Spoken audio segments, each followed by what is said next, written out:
우리는 어제 기도에 대한 말씀을 좀 폭을 넓혔습니다. 기도는 우리의 내면에서 시작되지만 그의 완성은 현실에서, 바깥 세상에서 이루어져 갑니다. 그러니까 기도라고 하는 것을 내 내면에서 하는 것으로 끝나면 안 돼요. 내 내면에서 시작된 기도는 그 열매가 반드시 현실 바깥에서 맺어지는 것이죠. 그 시작된 기도가 내면에서 시작됐다가 이 바깥에서 열매 맺는 과정 전체를 기도로 생각하셔야 돼요.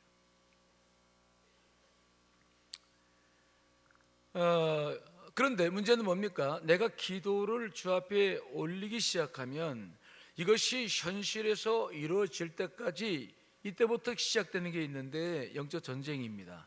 우리는 이 땅에서 기도를 하지만 보이지 않는 세계에서는 영과 육이 충돌하고 하나님의 뜻이 이루어지기 위해서 막는 세력과 사탄의 세력과 하나님의 역사가 시작돼서 심각한 영적 전쟁들이 일어날 수밖에 없습니다. 그렇기 때문에 반드시 다가오는 것이 있는데 내가 기도한 것들이 순적히 이루어질 때도 있어요. 하지만 거의 대부분은 이 기도가 몸 밖으로 나가면 그것들이 뭔가 보이지 않는 것들이 이제 보이는 결정체로 현실로 되어져 가는 과정 속에서 반드시 이것에 대한 장애물이 설치되고 또 그것 때문에 고통이 찾아온다는 거예요. 즉 기도가 현실화 되어져 가는 과정 속에는 반드시 뭐가 있다고요? 장애물이 있고, 그것을 극복하는 과정에서 뭐가 있습니까? 고통이 따라요. 거의 대부분 그래요. 그거 없이 순적히 이루어지는 것은 너무 축복된 일이고, 그러나 경험해보면 거의 고통이 따라옵니다. 그래서 기도는 어제도 말씀드렸습니다마는 고통을 뚫고 나갈 수 있을 만한 기도가 필요한 줄 믿습니다. 그렇지 않으면 그 기도는 연기처럼 사라져요. 우리가 어저께 빌라도를 봤습니다. 빌라도는 한때 예수님에 대해서 경외심을 가졌어요. 감동됐습니다. 어떻게든지 도와주려고 했어요. 자기 아내도 꿈을 꾸면서 전가를 가져왔고, 그러나 현실 앞에서 군중들의 그 외침 앞에서 정치인으로서 빌라도는 자기 마음에 가졌던 잠깐의 좋았던 감정은 아무짝에도 쓸모없는 연기처럼 사라져버렸어요. 결국 그건 거짓으로 드러나는 것이죠.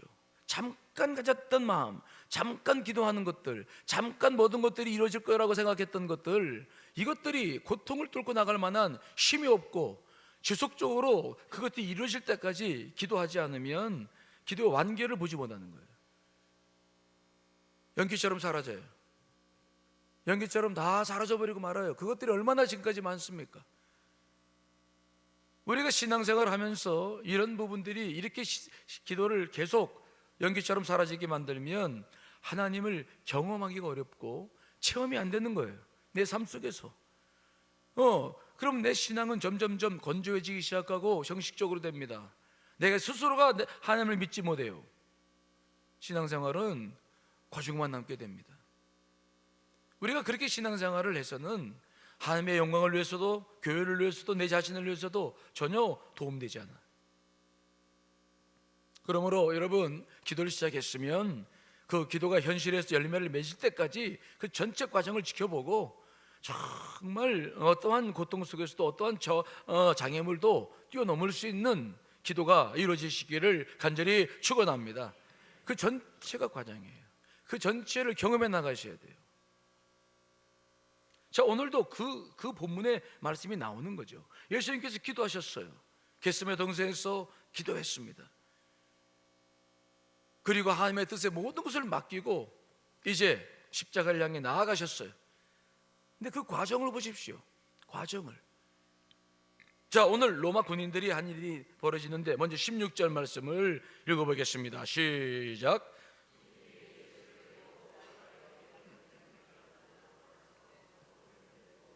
이제 빌라도로부터 재판을 마치신 예수님께서는 십자가에 형을 받았어요. 그러자 군인들이 예수를 끌고 브라이도리온이라는 뜰, 이 브라이도리온이라는 뜰은 총독 관저를 말합니다. 그 뜰 안으로 들어갔는데 온 군대를 모았다. 온 군대라고 하는 것은 군단의 한 10분의 1 정도 되는 그 군대를 의미하는데 한 300 명에서 600 명 정도가 늘 거기에 주둔하고 있었습니다. 그들은 혹시 일어날지도 모를 밀란에 대비해서 경계태세를 갖추기 시작한 것이죠. 자, 그런데 그들이 예수님께 도대체 무슨 일을 하는 겁니까? 자, 오늘 17절로 19절이죠. 읽어봅니다. 시작. 예수에게 자색옷을 입히고 가시관을 엮어 씌우고 격려하여 이르되 유대인이 왕이여 평안할지어다 하고 갈대로 그의 머리를 치며 침을 뱉으며 꿇어 절하더라. 도대체 로마 군인들이 왜 예수님께 이런 짓을 하는 겁니까? 예수님하고 로마 군인들하고 무슨 관계가 있는 것입니까? 근데 왜 이러는 것입니까? 자색옷을 입혔다. 이 자색옷은 홍포라 그래서 왕들이 입는 옷을 이제 풍지하는 것이죠. 어떤 뭐 자색옷을 어떤 옷이든지 하여튼 뭐 천이든지 뭐 틀어놓고서 또 면류관을 의미한 왕의 왕관을 의미한 면류관, 가시면류관을 씌워놓고서 그리고 격리하고 뭐 왕이 하면서 놀려대고 왕이 평안할지어다 왕 만세 하면서 막. 근데 이 일을 하기 전에 어떤 일이 벌어진 겁니까? 이 일이 있기 전에 오늘 마가복음은 기록하지 않지만 다른 복음서는 이 일이 있기 전에 전부 채찍질에 대한 이야기를 해요. 채찍질은 엄청난 것입니다. 채찍질은 두 손을 이렇게 머리 위로 올리고 기둥에 묶어놓고는 그 여러 갈래에 있는 그 가죽줄 거기다가 보면 이제 뼈 조각이나 납덩이를 다 묶어놓고 한번 쳐서 긁으면 살점이 뜯어 나오는 거 아닙니까? 그 채찍질을 해가지고 그냥 피부가 찢겨지고 계속해서 채찍질을 가하면 피와 조직까지 파고 들어가서 모세의 건과 정맥이 터져서 피가 흐르고 근육의 동맥까지 피가 흘러서 급기야는 기절을 하거나 죽을 수도 있는 엄청난 채찍질이 가해지죠. 그러고 난 다음에 한 짓이 요거예요.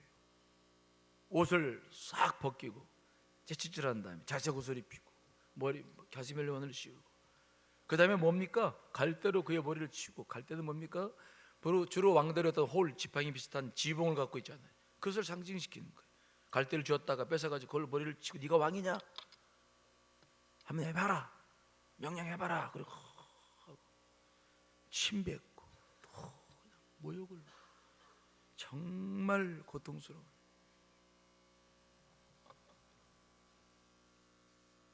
기도로 승리하고 난 다음에 생긴 일들입니다. 겟세마네 동산에서 기도로 승리하셨으면 그냥 이런 것 없이 십자가를 딱 질 수 있도록 하셨으면 얼마나 좋았을까. 그러나 과정은 그렇지 않아요. 이 십자가라고 하는 것은 인류의 모든 죄를 속죄하는 것입니다. 인류의 모든 죄를 속죄하는 그 과정은 그렇게 쉽지 않았습니다. 우리의 죄죠. 우리가 겪어야 될 고통이죠. 내 죄 때문에 내가 겪어내야 될 고통을 주님께서 겪는 것인데 고통은 너무 심하신 거죠. 자, 이것은 이사야 50장 6절 말씀을 그대로 이룬 것입니다. 읽어보겠습니다. 시작. 나를 때리는 자들에게 내 등을 맡기며 나의 시험을 뽑는 자들에게 나의 뺨을 맡기며 모욕과 침뱉음을 당하여도 내 얼굴을 가리지 아니하였느니라. 정말 인간을 창조하신 창조주가 피조물들로 통해서 말할 수 없는 고통을 겪어나가시는 거예요.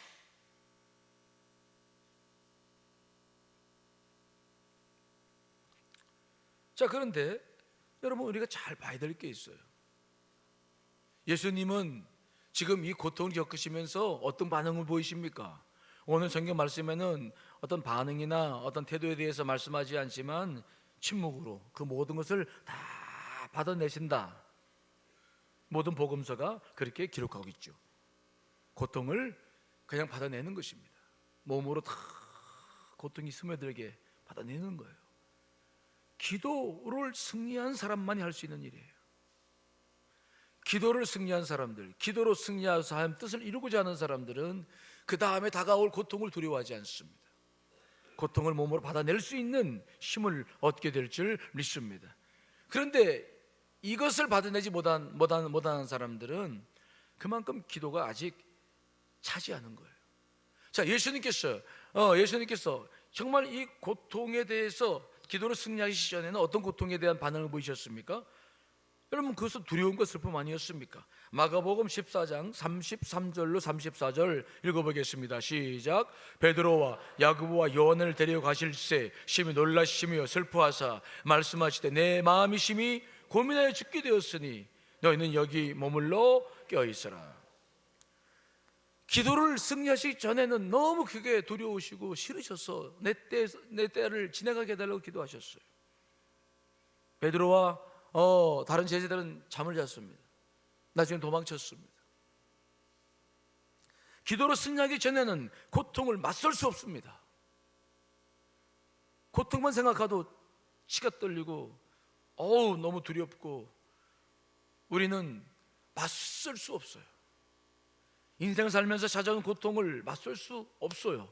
정말 힘이 듭니다.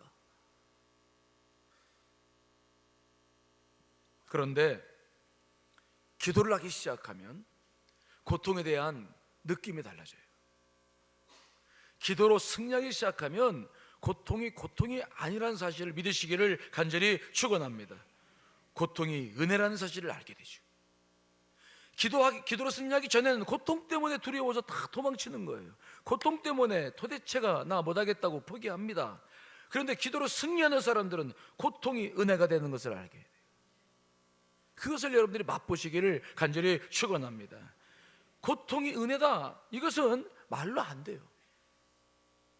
그런데 고통 뒤에 스며오는 은혜라는 것이 있습니다. 정말 말로 할 수 없는 큰 축복의 무엇으로도 경험할 수 없는 게 있어요. 무엇으로도 우리가 느낄 수 없는 은혜와 축복이 고통을 통해서 우리에게 와집니다. 그 고통은 그 무엇으로도 경험할 수 없는 은혜, 정말 은혜고 감사고 무엇으로 표현할 수 없을 만큼 정말 감사한 것들이죠. 고통은 시작됐는데, 고통이 시켜서 살점이 찢기고 있는데, 예수님이 경험하신 게 그런 걸 겁니다. 살점이 찢기고 있는데 주님은 감사의 눈물이 흐르고 그 고통을 몸으로 받아낼 수 있는 능력이 그 안에서 일어나고, 정말 몸은 힘들지만 그 영은 정말 그 순간 온 인류를 바라보시며 기도하시며 끝까지 중보의 기도를 놓치지 않는 것을 우리가 십자가 내일 보겠습니다만 보잖아요. 그분은 고통을 경감시키는 신포도주를 탄 그 음료를 먹지 않습니다. 예수님은 먹지 않았었어요. 내일 보겠습니다. 먹지 않습니다. 왜요? 모든 사람들은, 사형수들은 십자가 고통이 너무 크니까 그걸 먹어서 고통을 잠깐이라도 묘면하게 하는 마취제 역할을 하는 것인데, 주님은 받지 않아요. 온 몸으로, 온 정신으로 고통을 끝까지 받아낼 만한 능력, 은혜를 주님이 충만히 누리고 계신 것입니다. 기도하기 전에는 고통이 고통스럽지만 기도로 승리한 사람들은 고통을 두려워하지 않습니다. 고통은 그 다음에 와지는 은혜에 비하면 아무것도 아니에요. 여러분, 고통이라고 하는 것은 무엇을 말합니까? 그 다음에 곧 열매가 온다, 곧 기도의 결실이 온다는 것을 우리들에게 알려주는 것입니다. 그리고 고통을 받으면서 기도하는 것과 고통을 받지 않으면서 기도하는 것은 또 달라요. 고통 중에 기도하는 것은 이루 말할 수 없는 하나님의 은혜를 경험하는 놀라운 일입니다. 꼭 그것을 체험하기 위해서 고통 겪는 것은 아니지만, 고통이 아니라는 것을 믿으셔야 하나님을 경험하시게 될 줄 믿습니다. 고통이 아닌 것을 알아야 여러분들이 고통을 향해 믿음으로 나아갈 수 있는 힘을 얻습니다. 저는 목회를 하면서 수십 번 경험합니다. 교회를 건축하면서, 아니면 교회가 여러 가지 겪는 어려움 때문에, 또 제 개인적인 문제 때문에 수많은 고통을 겪어봤지만, 기도하면서 겪는 고통은 고통이 아니에요. 그것처럼 축복되는 것이 없어요. 자, 여러분, 그러므로 기도가 중요합니다. 기도가 승리를 해야 그런 모든 고통을 예수님처럼 이겨나가게 될 줄 믿습니다. 그러나 고통 속에서 이 기도를 제대로 하지 못하면, 고통이 오면 불안하고 기도했던 모든 것들도 다 사라져 버리고 하나님과 친밀함도 다 잊어버려요. 우리는 마르다와 마리아를 잘 압니다. 얼마나 그들이 주님을 섬겼습니까? 마르다는 다 음식을 하고 마리아는 예수님의 발치에서 앉아서 늘 말씀을 듣고 은혜 받았어요. 그런데 나사로가 죽게 되었을 때 전가를 드렸는데 예수님께서 일찍 왔습니까? 안 왔습니까? 안 왔어요. 그러니까 이들 속에 막 나사로가 죽어서 장례를 치르고 나니까 고통이 찾아와요. 그러니까 예수님 나중에 찾아오셨을 때 나가보지도 않아요. 마리아 같은 경우에 얼굴도 보기 싫은 거지. 고통이 찾아오자 주님과의 관계가 사라져버려요. 고통이 찾아오면 우리는 자꾸 도망치지 주님과의 더 긴밀한 관계를 향해 나아가지 못하는 경우들을 많이 봐요. 아니에요. 여러분, 그것은 아직 기도가 안 차는 겁니다. 기도를 제대로 못하는 거예요.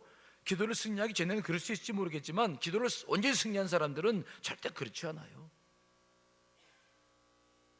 기도를 온전히 승리한 사람은 기도 후에 찾아오는 고통과 그 다음에 거기에 대한 반응이 일치해요. 기도해서 내면으로서 기도할 때는 얼마든지 어떤 것든지 우리는 승리할 수 있음을 확신하지 않습니까? 그래서 기도를 온전히 한 사람들은 내 내면에서 그것을 이미 맛본 사람들은 내 현실에서 그것이 고통이 이루어졌을 때 이 고통이 와지는 무게와 내가 감당하는 것들이 일치돼서 그래 알았어 감당해 나갈 수 있습니다. 그런데 기도가 완성되지 않는 사람들은 고통이 찾아오면 이게 너무 커버리면 내가 기도했던 걸 잊어버려요. 하나님과의 친밀함을 잊어버려. 믿음도 잃어버리고 왜 내게 이런 고통을 주십니까? 불평하고 원망하고 환경 원망하고 하나님 원망하고 사람들 원망하고 그리고는 도망치고 싶은 마음밖에는 들지 않는 거죠. 오늘 예수님은 이 고통을 받으시면서 그분은 무엇을 생각했을까요? 십자가를 통해서도 내일 보겠습니다마는 그분은 후회하시거나 자책하시지 않습니다. 고통을 경감시키는 마시제도 마시지 않습니다. 그리고 오히려 자기에게 못을 받고 자기를 경멸했던 사람들을 위해 중보기도 하시고 저들의 죄를 용서해달라고 기도하시며 끝까지 예수 그리스도 그분은 하나님과 더불어 승리의 길을 걷게 되시는 줄 믿습니다. 그 이유가 뭡니까? 기도에 있어요. 정말 땀방울이 핏방울이 되도록 기도하셨던 예수 그리스도, 그것도 3번씩이나 거듭 반복하면서 정말 주님께 온전히 기도했던 그 기도가 바로 고통을 이길 수 있는 열쇠였어요. 경험해 보시면 알겠습니다만은 그래서 기도는 굉장히 내면에서 깊게 넓게 그리고 정말 승리의 기도를 해야 될 줄 믿습니다. 두려워하지 마십시오. 여러분 안에 성령님이 계신 줄 믿습니다. 이미 십자가에서 예수께서 승리하신 줄 믿습니다. 어떤 고통도 그 고통보다는 크지 않아요. 더 감사한 것은 뭡니까? 고통 다음에는 열매가 온다는 거죠. 고통이 시작됐다라는 것은 무엇을 말합니까? 곧 이 기도가 결실이 됐겠구나. 이 기도가 열매를 맺겠구나. 여러분, 우리는 그 사실을 기억해야 될 줄 믿습니다. 염려하지 마세요. 고통을 아프다고만 생각지 마세요. 저도 금식을 하면서 제가 여러분께 늘 그런 말씀 가끔 드렸잖아요. 금식을 시작하면 벌써 막 속에서 장기 금식을 했더니 벌써 몸이 알아서 금식하려고 그러면 벌써 몸이 떨어요. 떨고 막 반응이 안 좋아요. 하지 말라는 거지, 몸에서는. 그런데 그 몸에 고통이 찾아오고 배가 고프고 꼬락꼬락 소리가 나고 아프고 이상한 반응이 오죠. 그럼 배를 만져봐. 배를 만져보면 배는 두꺼워요? 안 두꺼워요? 내 배는 지금 저기 죽을 위치가 된 겁니까? 아닌 겁니까? 배 만지고 기도해 보세요. 금식해 보세요. 속은 막 죽겠다고 몸은 그러는데 배 만져보면 배는 아직도 지방이 있죠? 지방이 잡히는 걸. 이건 가짜 감정이에요. 고통이 여러분 안에 있는 고통이 고통이 아니라는 것을 반드시 기억하셔야 돼요. 그건 가짜 감정이에요. 절대로 그건 가짜입니다. 진짜 고통이 아니에요. 우리는 고통을 넉넉히 이길 수 있어요. 성령님께서 우리 안에 계셔서 역사하시기 때문에 철저하게 우리는 기도하면서 고통도 이길 수 있습니다. 그러므로 기도하실 때에 더 구체적으로 기도하시고, 다 예상 못합니다만은 그러나 기도를 통해서 어떤 장애물이 절치되고 어떤 고통이 찾아와도 예수님처럼 다 그것을 거부하지 아니하고 온몸에 느끼며 고통을 온몸으로 견디며. 왜요? 그것이 바로 우리를 위한 일이니까. 주님께서는 그것을 기꺼이 받아나시며 십자가를 지신 모습을 오늘도 우리가 보고 있어요. 로마 군인들이 아무리 경멸하고 채찍질을 하고 머리를 때리고 네가 왕이냐 경멸을 하고 침뱉고 해도 주님은 아무런 반응을 하지 아니하시고 그들을 위해 기도하시며 넉넉히 승리를 향해 나아가신 모습을 오늘 보고 있습니다. 우리에게는 이미 승리가 예정되어져 있는 줄 믿습니다. 오늘도 기도하십시오. 아버지, 어떤 고통과 장애물이라도 뚫고 나갈 수 있는 믿음을 주시옵소서. 예수님처럼 승리할 수 있는 믿음, 기도로 먼저 승리하게 하여 주시옵소서. 기도로 먼저 승리해야 우리는 이길 수가 있는 것입니다. 여러분들 안에 그런 은혜와 축복이 있으시기를 간절히 축원합니다. 자, 우리 찬송 같이 부르시고